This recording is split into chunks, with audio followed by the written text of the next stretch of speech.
Hello, aujourd'hui on se retrouve pour une nouvelle vidéo spéciale Baby Boomer. Donc je vais vous montrer ma technique pour effectuer cette décoration qui fait souvent peur aux PO.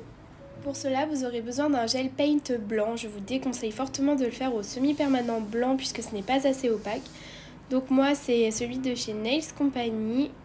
Et j'effectue la méthode du Baby Boomer à l'éponge. Donc je vais prendre un chablon et tapoter mon éponge pour enlever vraiment toutes les poussières. Donc sur ma cliente, j'avais effectué une pose de gel sur ongle naturel avec une technique sans limage. J'ai déjà fait une vidéo YouTube dessus que vous pouvez aller voir.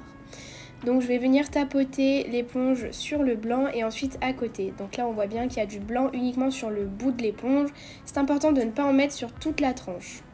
Je vais venir tapoter sur mon ongle de façon latérale, pour l'instant uniquement de droite à gauche. Donc là on voit clairement que ça fait une espèce de barre.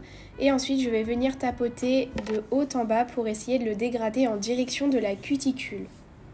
C'est une technique assez simple, il faut juste gérer un petit peu la pression. Si on appuie trop, on risque d'enlever un peu trop de matière. Si on n'appuie pas assez, on risque de faire des traces et de faire apparaître certains points. Donc il faut vraiment essayer de gérer la pression sur l'éponge. Donc là je passe au second doigt, pareil, je reprélève de la matière et je vais venir tapoter dans un premier temps de façon latérale, donc de gauche à droite. J'hésite pas de temps en temps aussi à venir retapoter l'éponge sur le chablon pour enlever les poussières, parce que les poussières sur un Baby Boomer c'est très vite arrivé. Comme là où du coup j'ai pris la pointe de mon ciseau qui est assez fine pour enlever la petite poussière qui me gênait. Et ensuite je vais venir continuer de fondre ma matière sur mon doigt. Aussi petite astuce, je vous conseille de faire le Baby Boomer sur une couche collante, ça dégrade beaucoup mieux la matière. Par contre, attention, c'est aussi plus sujet à coller des petites poussières, donc bien penser à tapoter l'éponge de temps en temps sur le chablon. Alors vous verrez, la première couche n'est pas là pour apporter de l'opacité, mais il faut qu'elle soit bien dégradée, c'est ce qui va nous permettre d'avoir un fondu parfait. Là, je passe du coup à la seconde couche, donc je vais venir tapoter de la même manière que la première couche, mais un petit peu plus bas sur l'ongle. Comme ça évite de faire un gros pâté et du coup de créer une barre sur l'ongle et de du coup louper le Baby Boomer.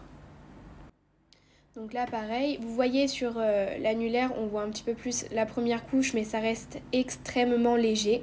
Moi je sais que personnellement sur mes clientes, je le fais en 2 ou 3 couches si vraiment elles veulent que ce soit un Baby Boomer assez prononcé.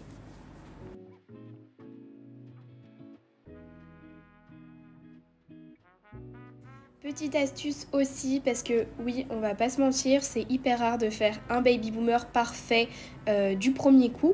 Pour flouter un petit peu les défauts qui pourraient apparaître, vous pouvez appliquer une finition Milky White. Donc moi j'ai celle de chez Nails Company. D'ailleurs vous ferez pas attention, sur le côté du doigt il y a un petit peu de blanc. Vous pouvez éviter ça en mettant du latex liquide que vous retirez à la fin de la prestation. Moi c'est vrai que j'ai pas pensé sur le coup, mais du coup voilà, ça fera plus propre en clientèle. C'est important aussi d'appliquer la finition Milky en très fine couche, parce que vous verrez si vous l'avez, elle est assez épaisse. Donc nous, on ne veut pas rajouter de la matière sur l'ongle, on veut juste un petit peu plus flouter le dégradé que l'on a fait. D'ailleurs, la finition Milky White de chez Nails Company, elle a une couche collante. Moi personnellement, je n'aime pas dégraisser les finitions à couche collante parce que je trouve que ça perd beaucoup trop de brillance. Donc d'habitude je mets la Flash Shine par-dessus, mais là comme ma cliente voulait un petit peu de paillettes, j'ai utilisé la Glam Pink de chez Nails Company toujours. C'est des paillettes vraiment assez fines, donc ça fait un résultat assez discret et très raffiné.